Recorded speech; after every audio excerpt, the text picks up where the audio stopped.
So in the current state of the game of Warhammer 40K, which armies are having it hardest? Let's talk through the top 10 weakest armies in the game by the numbers.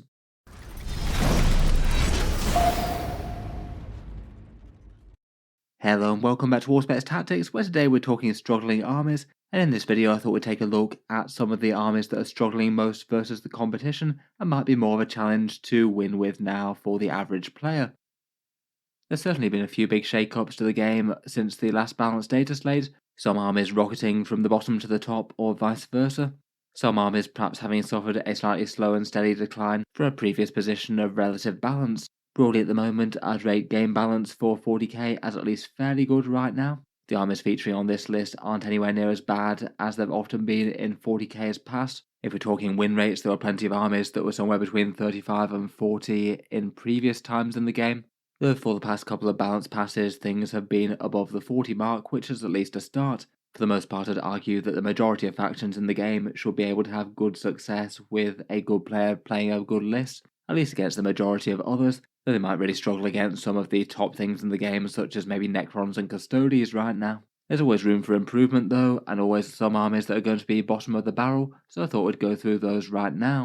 There's a few different ways for how to assess army strength in Warhammer 40k. In general, I quite like to go by tournament win percentage, a fairly good rough and ready metric for how an average player might well do if they're taking a list and trying at least somewhat hard to win games. It does have some caveats and limitations, but broadly I think it's helpful enough to get a rough temperature check of how armies are doing. For judging the weakest faction, I'm going to go through in this order for this video. At the same time, it's probably worth also talking about wins at big events for armies, showcasing how well they're getting on at the very top tables, where some armies that might be weak for the majority might be able to be led to success if played exactly right, and also talk about the play rate as well. Generally speaking, people tend to play an army a bit more if it's good versus if it's weak. Before getting into the list proper, it's worth doing a few honourable mentions for the more mid-tier factions in 40k. Currently, unless you're counting Agents of the Imperium or Titans and things, there's generally 26 major factions in Warhammer 40k, so by looking at the top 10 weakest armies, you're going pretty much up to the mid-tier there, as there's not a huge gap between the top 10 weakest and the top 10 strongest. Perhaps in that gap at the moment might be these guys: Imperial Knights, Chaos Knights, Space Wolves and Death Guard all seem to be at or around 49%. The Orcs may be a tiny bit lower at around 47%. They do seem to have slipped down a bit following the changes from the data slate. The ones in the top 10 all averaged 46% or below, but I guess the Orcs really aren't all that far off that. I'd say that these are generally pretty usable in the right hands. 49% I think is pretty balanced in 40k right now, and they generally can win events with the right list. Maybe some of them, like Knights, being a bit better in more casual games as opposed to big 5-round grand tournaments where they might hit a bit of a skill ceiling. Getting into the list proper though, and we've got several armies tied on 46% wins, I thought we'd go through in order of tournament wins as a secondary metric, and the Astra Militarum since the data slate have been an army that's had a bit of a disparity there, really quite low win percent, but managing to top far more tournaments than that would suggest, including some really big ones. It does kind of imply that at the moment Guard are a fairly high skill faction. In the hands of absolute faction experts and the best players of the world, they can absolutely do very well, but for most people they tend to be towards the lower end of 40k, struggling against the field with just raw power. Play rate wise, they still remain popular, people are finding interest in the army, and they do have a lot of cool units and abilities. They're the 5th most played right now out of the 26 factions, which is pretty high. For strong units, I feel like they're in quite a good internal balance place, with the vast majority of the index being interesting and useful.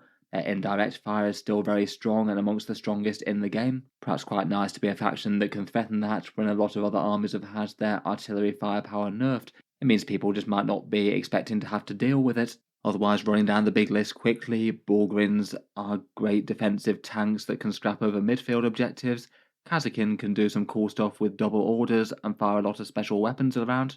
Gaunt's Ghosts can zoom around doing secondaries and now order after they've come back to the board, which is big. Lord Solar is a staple in just about every list, sitting at the back with a bunch of command point generation and orders, maybe paired with a platoon command squad to vox orders over long range. Several of the tanks are pretty good, maybe Rogel Dorms and Demolisher tank commanders being some of the better ones. Cheap Kazachan jungle fighters, maybe in chimeras, can threaten the midfield, and the Scout Sentinels are fairly godly buffing units with good toughness, speed, a las cannon, and can mark targets for the rest of the army.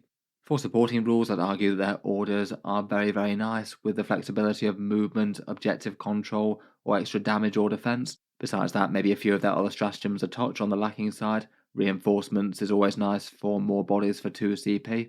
Fields of Fire can be pretty nice for extra AP on a given target, maybe handed out by Ursula Creed, though a few of their other stratagems are maybe a bit more passable.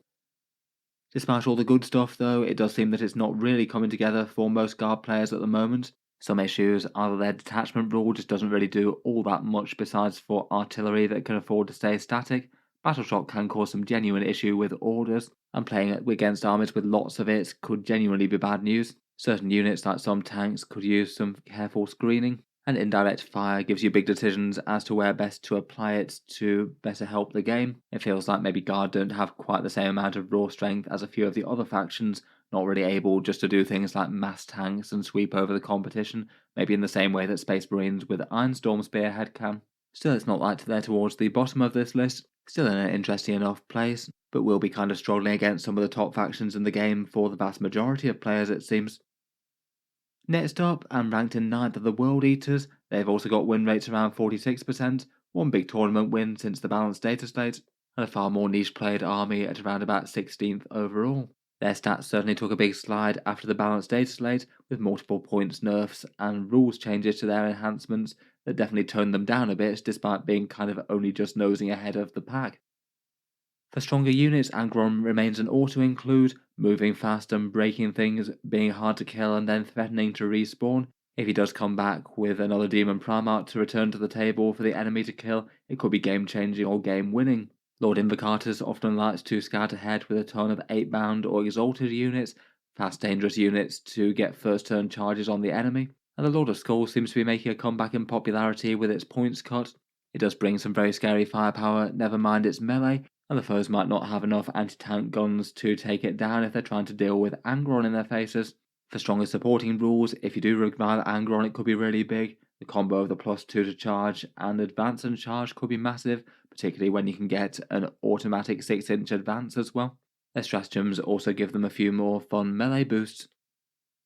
For weaknesses, perhaps given that they're World Eaters, they're maybe understandably a touch predictable with their melee rush, maybe not a lot of firepower or crafty tricks. There's perhaps some scope for holding back a bit and then counter-attacking the on-rushing charge. Enemy infiltrators could hold back the mass scout moves that they can do.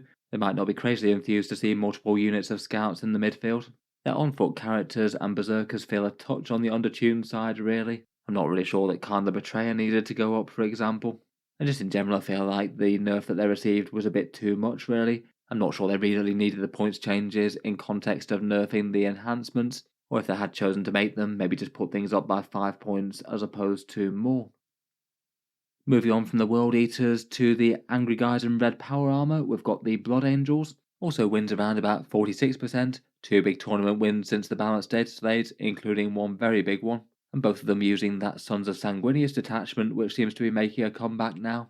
They're still kind of niche in play rate, 20th overall, though still seem to be doing enough to put them a fair bit ahead of the more standard Codex Space Marines right now. For their stronger options, Death Company are certainly a staple, typically wielding Power Fist and Inferno pistols. A big unit of 10 led by Lamartes seems like a really easy choice. I've seen a few more people choosing to run ones on foot as well, maybe jumping out of Rhinos or Land Raiders, along with things like Assault Intercessors and Jump Intercessors from the core Codex. It does seem that they genuinely get enough to be a next level melee threat in Sons of Sanguinius, where they get the +2 strength, getting those chainswords and power fists up to some really important breakpoints, strength 6 chainswords on the charge and strength 10 power fists, just so much more threatening than their base stats, never mind getting the extra attack as well. The Sanguinary Priests can support both types of intercessors as well. Feel no pains and extra AP are both good things. Otherwise, Librarian Dreadnoughts can be fun for teleporting around a bit of firepower, and the Sanguinaur's another common choice popping up for melee surprise, potentially turning the tide of a key combat with his fights first. When the units start to hit home, I feel like Red Rampage is one of their most valuable stats. A potential +1 to wound and lethal hits is absolutely enormous against tough stuff, making even chainswords a threat against tough vehicles.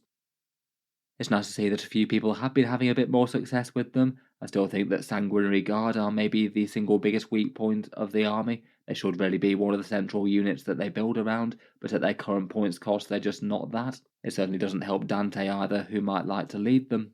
Otherwise, despite being a little bit borderline already, they caught nerfs to Space Marine objective support type units, such as Inceptors and Scouts. And just in general, I feel like Space Marine melee being kind of on the weakish side just doesn't really help them particularly. The more good close combat options the Blood Angels have access to, the better they're likely to do.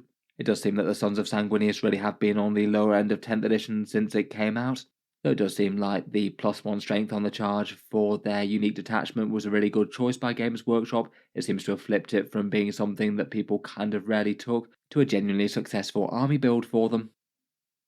Next up, we've got the many-limbed servants of the Genestealer Cults. Win rates are around about 46% right now, no big tournament wins since the balanced data slate at all, though there's at least a reasonable chance that that's partly due to their very, very low competitive play rate, second least played factions in the game. Not really too surprising though, given that they're one of the least collected armies, plus aren't really particularly stand out on the tournament scene right now. For stronger units, they've been kind of similar in their army builds for a fair while, neophyte hybrids dropping in with seismic cannons and being able to threaten pretty big damage on just about any target with a combination of rerolls from the Primus, the detachment rule, ridge runners marking targets, and various stratagems. For the enemy's hardest targets, maybe bombing acolytes dropping just 3 inches away and throwing demo charges around, both units potentially being able to recycle and respawn fairly easily with Cult Ambush. There often might be a big unit of aberrants with an infiltrate enhancement on a character, very tanky and capable of being at the front of the army and still surviving. And out of their other units, maybe the Reductor Saboteur also stands out as pretty good, and the Lone Operative with just a surprising amount of various ways to blow people up with explosives. For their supporting rules, they've got a fair few fun things as well. Big hitting damage dealing stratagems and options to hide a unit, a 3-inch deep strike and return to reserves, certainly an army that loves spending its CP. And if they want to, they can access some guard datasheets with their Brood Brothers rules if they want to. Maybe an allied basilisk could be handy for slowing down certain key enemy units. Despite all the strength, they do feel like they're an army that do have quite a lot of weaknesses though. To respawn their units, they need to put those Cult Ambush markers somewhere safe, and if you've got fast moving enemies or 3-inch deep strikers in the enemy force, then it might not be anywhere particularly safe to put them, or they might be coming on so far back that the unit isn't quite as relevant. There's very big luck swings on whether or not key Cult Ambush units respawn, say whether or not those aberrants get wiped out early and come back could be massive, and they do feel like they have to kind of deal knockout blows on the Alpha Strike, as otherwise they're going to get hit back hard with their fragile profiles and could be susceptible to Overwatch in a big way as well. As well as that, there are certainly some units in their roster that feel very underpowered, the Mages in particular, though things like the Metamorphs and Rockgrinder kind of rarely make tournament lists. Certainly a far cry from where they were right at the start of the edition with the perpetually respawning horde of crazy amounts of bodies. I still think they're interesting enough to play with and could be a challenge for someone who knows them really well, but I think they're now an army that you really need to command to perfection again, kind of similar to how they've been often in the past, as small mistakes with their kind of fragile Alpha Strike units could cost you really big. Moving on, and with around 45% win rates at the moment, are the Dark Angels. They've only really had their new Codex go live kind of recently with the digitally updated points and the new detachments in play. It does seem though that if anything from their previous performances they haven't really been doing any better, if anything getting a bit worse following the release of their Codex, which perhaps isn't enormously surprising. I feel like there could be some element of people trying to make the Inner Circle task force work and it not really doing all that well. Since the past balanced data slate, they've won 3 big tournaments and all of them with Ironstorm spearhead. The weird sort of meta Dark Angels build that they've built up. Their competitive play rates are sort of low mid-ish, around about 18th most played out of 26. I feel like there might have been a bit more excitement around their new models and Primarch release in the not too distant past. For strong units they have access to, Azrael really does loom far superior to basically anything else. A fairly godly chapter master buffing character with great value to his squad and generating command points. He's a staple in just about every list, and it's not too uncommon to see army lists that are in theory Dark Angels but only take him as a 1-token datasheet.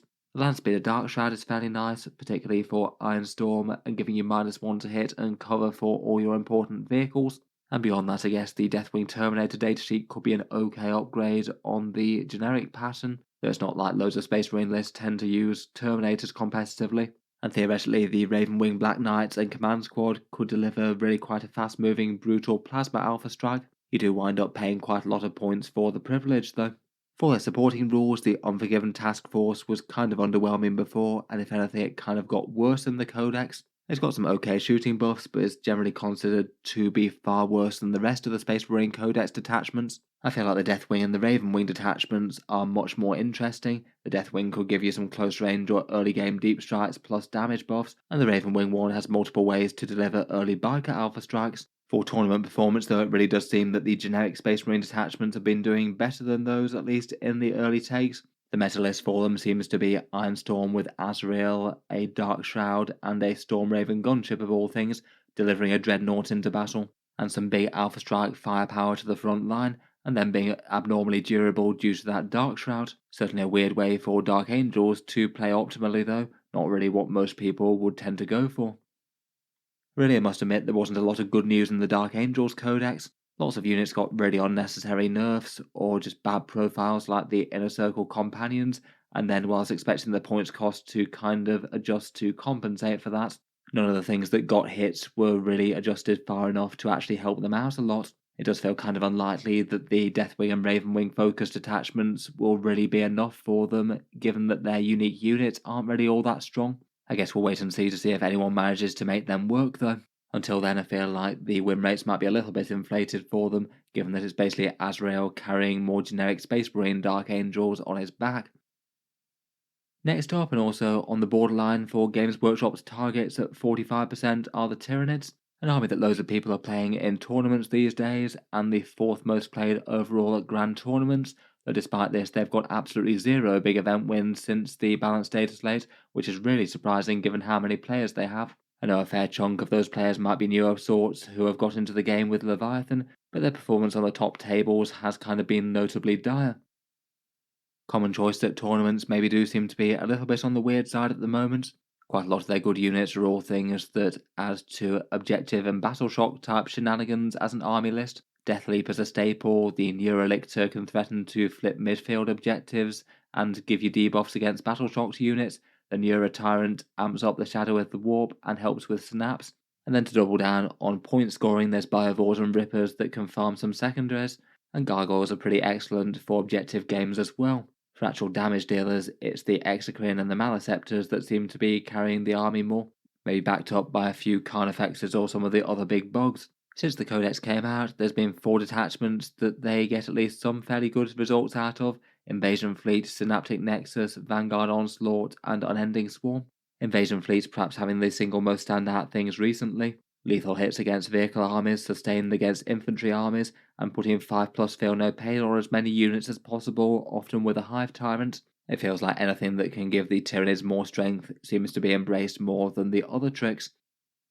I'd say the main problem is they're just kind of over-reliant on their whole objective shenanigans thing to keep them in the game and score high. I think if Biovores didn't exist, then they'd be scoring less in most games, and in general it tends to be a losing battle on the damage dealing front depending on the opponent. Most of their units really struggling to deal with high toughness enemies with good saves in particular. Enemy armies with lots of vehicles like Knights generally tend to be pretty bad news for them. It certainly feels like there's some units in the roster that are just a bit overcosted for what they bring as well. Maybe things like Swarm Lord, the Psychophage, and the Tyranid Warriors might be all ones that would be quite nice to see points drops for.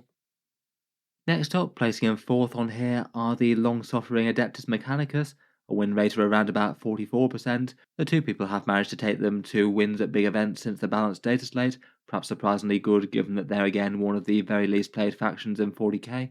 24th out of 26, again maybe not too surprising out of a very expensive army that people are a bit apathetic about playing right now. After the Codex, AdMech units often tend to be about just flooding the board with a lot of 5+ invulnerable save bionic bodies. Vanguard are really common, particularly jumping out of Dune Riders, and lists often tend to take a fair few of those. Taraxi often tend to get used, particularly in really big numbers, in the Skitarii Hunter cohort, which seems to be the single most popular way to play them, alongside lots of other Skitarii disruption type units, things like Infiltrators or Cerberus. For damage dealers, the Cashron Breachers, backed up by Tech Priests, still tend to be some of the most overall reliable. And for yet more tough nuisance interference, Dragoons and Iron Striders are both really quite efficient datasheets, very tough and can chip in some meaningful damage, either with taser lances or las cannons. The Skitarii Hunter cohort does have some good support for them, nice movement screening, stealth and toughness tricks. The Rad Zone core seems to be the other one most commonly played successfully, though more seem to have had success with the Hunter cohort and flooding the board with loads of hard to deal with Skitarii troops. Perhaps one of the biggest weaknesses for the AdMech is that their datasheets just generally seem to be skewed towards being cheap, expendable, and nuisance type units, and there really isn't all that much in the way of good actual damage dealers here. Top level play really does seem to be focusing around horrendous delay and move blocking type tactics, which they can admittedly do quite well if played very well. Some units still seem really quite underpowered, Rust Stalkers, Belisarius Core, and Castellan robots in particular. Though I feel if Games Workshop just responds to those with points cuts, it's not going to make people particularly happy. And I think that on the wish list for AdMech players will be some sort of overall faction boost to amp up damage output, to hopefully make the units just feel a bit more impactful and dangerous on the board, as opposed to currently. The army just being enormously expensive to collect in monetary terms, even more so than before, just doesn't really feel very good. Next up, being knocked off one of the top spots of Warhammer 40k in really quite a brutal fashion are the Chaos Space Marines, dropping from being one of the armies that was winning all the tournaments alongside Eldarian Necrons to one of the weakest armies in the game. The Chaos Marines are putting in a win rate of around about 44% as well. They're being far less played than they have been in the past. Being played 12th out of the 26 factions is very low for them, as they are a very popular army. Though they have had some top-end success, with 3 tournaments won since the balanced data slate, including one really big one. Currently for competitive units, perhaps the biggest change is that Accursed Cultists really seem to have dropped off a fair bit, with a points nerf to both them and the Dark Com unit, plus a datasheet nerf as well. But otherwise a fair few of the similar staples are still there. For mainline damage dealers, chosen led by Lords, possessed with devastating wounds, and Warp Talons are all fairly dangerous. Forge Fiends, Obliterators, and Predators are all fairly strong firepower. The Chaos Vindicator is okay. You can create some very silly Dark Pact damage combos with Abaddon and Hellbrutes, though that pair will certainly set you back a fair amount of points if you want both of them. Legionaries and Cultists are both pretty nice for cheap objective scoring, and they're often seen to ally Nurglings in to give them some cheap infiltrate and secondary objective doers. They can be quite helpful to fill that role. I still say that by far their strongest thing are their Dark Pacts, being able to swap out for some big lethal or sustained hits whenever they want to for a unit. Their units can still have some horrendous damage spikes when they need to, particularly doubling down with certain damage stratagems as well. And otherwise big stuff is hiding a unit which is now out to 18 inches for Nurgle things, the Eye of Tzeentch to farm some command points for their great stratagems, and the Undivided reroll stratagem for wound rolls is still really solid, particularly on anything with devastating wounds. For their main weaknesses, I'd say that the points increases have really put a lot of their units in the place where they're kind of fragile, and it makes them an overall harder army to play. They can hit them with some really big punches, but might well get hit back in return, and they certainly don't want to be taking damage before they get to attack. I'm not really convinced they really needed both nerfs to their stratagems and their points at the same time, really. I feel like maybe either one or the other, or some toned down versions of both might have been the way to go if they were going to land a bit more in the midfield. There's still a fair few units that are kind of disappointing for the points cost as well, maybe looking at Bashtor the Archithane and the Lord Discordant in particular, but just quite a lot of the units feel a bit more mid now compared with what they did before. Next up, and by core win rate, are the standard Codex Space Marines. Perhaps a bit of a problem faction in Warhammer 40k, trying to make them work at the same time as not make their sub-factions just flat up stronger versions of themselves. It looks like for core Codex Space Marines, their win rates really are very low at the moment, around about 42% overall. Though it does seem likely that there's a couple of things that might be skewing that a bit lower than you might expect. I feel like there's an element of some people playing Space Marine lists as sort of like token entries for other chapters, maybe adding in Azrael and a Landspeeder Darkshroud to Ironstorm being a good example, basically a Codex Space Marine list with a couple of extra units added, but then it technically counts as another faction. As ever with Space Marines, there might likely be an element of newer player skew as well. They are one of the factions, along with Tyranids, that new players are most likely to be picking up in 40k right now, and I feel like that often accounts for maybe a percentage point or two, perhaps particularly combined with the fact that Space Marines have a kind of vast unit roster, and if you want to collect some sort of optimal list for them, it could be very, very different to the models that you happen to have already. In any case though, Space Marines without Divergent chapters really aren't doing well right now, Despite being a very highly played faction, third most common at grand tournaments, they only seem to have brought home 2 big event wins. That's very, very poor for a faction so highly played. Though as mentioned, plenty of things from their core Codex attachment are getting wins, but quite often with things like Iron Storm lists for Black Templars or Dark Angels, or Stormlance for Space Wolves. Despite this, I'd still say that Space Marines are an interesting enough army. They do have a lot of interesting units to draw on, though I did feel like the last balanced data slate maybe did take a few of the most standout and push them down to mediocrity. Things like Scouts and Inceptors were truly standout, but now they're a bit more balanced versus their peers. Otherwise, Infiltrators are great to lock down objectives, the Combi Weapon Lieutenant is nice and disruptive. They can get some interesting heavy firepower with things like the Ballistas, the Gladiator Lancer or Reaper, Repulsor tanks or Vindicators. The Redemptor Dreadnought are still all around pretty tanky and strong. Aggressors are often used jumping out of a Land Raider to deliver them, maybe alongside an Apothecary Biologist, or being led by Calgar and the Infiltrate trait in a Vanguard Spearhead. And perhaps out of the units that got buffed in the last update, Assault Intercessors and regular Intercessors do seem to be seeing more table time, perhaps the last 5-point discount being enough to encourage a few more people to take them. Some cheap and at least fairly dangerous objective skirmishers, and sticky objectives for the more regular intercessors. For supporting rules, Oath of Moment generally helps with a bit of damage to focus down one target each turn, nowhere near as strong as it was at the start of the edition of course. And within Codex Space Marines, I'd argue that they have 4 pretty interesting detachments for more core Space Marines. Iron Storm Spearhead tank spam still being one of the very best, often done best by Black Templars with bolt-on multi-melters or Dark Angels with a Dark Shroud though. The Gladiators can give you some massive fire discipline combos with aggressors or maybe Hellblasters in a pinch. The Vanguard Spearhead has been doing nicely with Marius Calgar and Uriel Ventris. Calgar can get Infiltrate alongside aggressors, Ventris can allow you Deep Strike Centurion redeployment shenanigans, and the Firestorm Assault Force has a bit of raw strength for infantry and some nice transport tricks, pretty solid with things like Land Raider Redeemers and Flamestorm aggressors. Out of the actual Codex chapters, the Salamanders and the Ultramarines seem to offer more than the rest currently, perhaps partly just due to being the only 2 that both have multiple really quite strong usable characters. A few of the other characters are good, like Kavan Striker the Raven Guard as well, but maybe just don't add quite as much as the first 2, or particularly compared with entire units that the Divergent chapters can add. Overall though, Space Marines ranking down here does really seem to play in with the entire idea that people had at the start of the edition. It did just seem like an intrinsic problem with Space Marine balance, in that if the Divergent chapters were strong for their own units, they can just basically use everything that core Codex Space Marines can as well. So theoretically, unless you make the Divergent chapters super uninteresting, they're just going to be superior by the stats. It does seem that it is kind of bearing fruit, Codex Space Marines sort of ranking similar-ish to Deathwatch right now, and everything else being considerably better than them, particularly Black Templars, which is one of the stronger armies of the game right now. And that just creates a problem for Codex Space Marines, as if you're buffing their units, you might be helping out Black Templars as well. Games Workshop have made something that seems a little bit hard to balance between the 2 there. Otherwise, it maybe wasn't too surprising to see Codex Space Marines drop down in the rankings a little bit. They were kind of borderline low at around about 45% wins before, and then caught nerfs to Inceptors, Scouts, Aggressors, Redemptors, and Centurions, all really quite popular units for certain builds.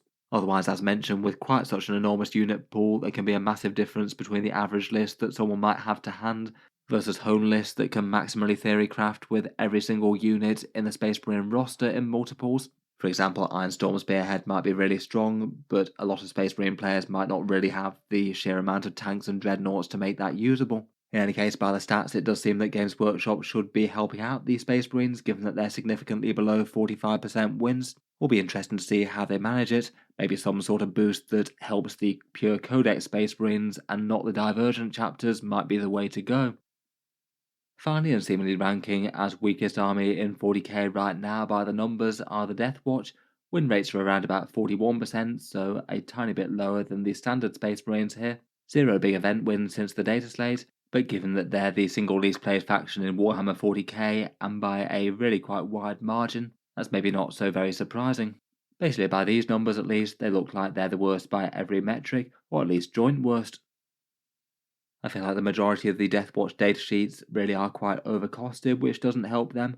Probably the single most interesting is the Proteus kill team, though that is kind of a massive investment all-in unit. 360 points for 10 of them, and likely over 400 once you've added a character. Definitely could be scary with some sort of detachment specific combos, maybe things like the Gladius Fire Discipline or something else, but maybe not super resilient to the inevitable hit back once it's done its big alpha strike. Otherwise, perhaps the regular veterans and the triple cyclone missile launcher Terminators are both okay, plus the Watchmaster might be alright as a character choice, though it does pay a big premium compared with some more generic Space Marine character choices.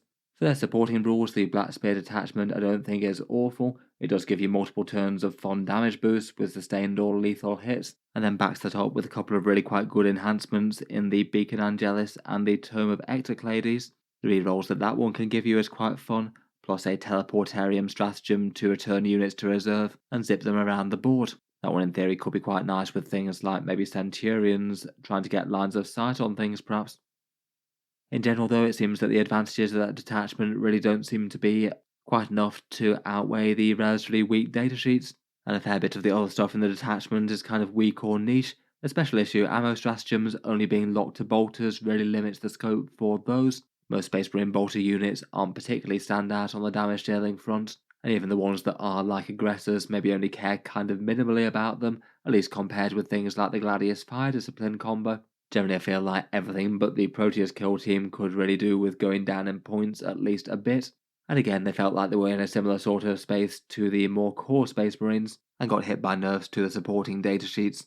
Things like Inceptors and Scouts in particular that most Marine lists relied on to score points. Overall, doesn't seem to be great times for the Deathwatch at the moment. Not very many players flying the Xenomortis flag out there for them, and the ones that are don't seem to be doing particularly well, unfortunately. In any case, with the single weakest faction in 40k talked about, that just about brings us to the end of the video.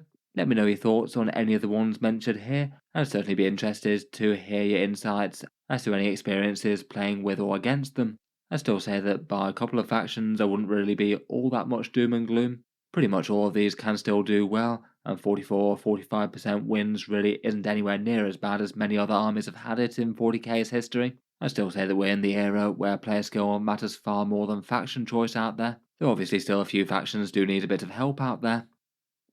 If you've enjoyed the video, then feel free to subscribe to Auspex Tactics, or certainly keep the regular 40k videos coming. I do tend to post new ones just about every day. Hopefully I'll make a counterpart video to this going over the top end of the meta in the not too distant future, so feel free to subscribe or check back later if you'd like to see that. Finally, if you have been enjoying all the videos on the channel, I would just like to mention that Auspex Tactics does have a Patreon page as well, and you can find that linked in the video description if you'd like to help support and keep these videos coming. Channel patrons do get a fair few advantages, seeing certain videos early, regular votes to see what sort of things happen next on the channel, and automatic entry into the regular prize giveaways with a chance to win some big model kits each month. If any of that sounds good to you, or you'd just like to help support, the link is down in the video description. In any case, a massive thank you for listening, and I'll hope to see you guys next time.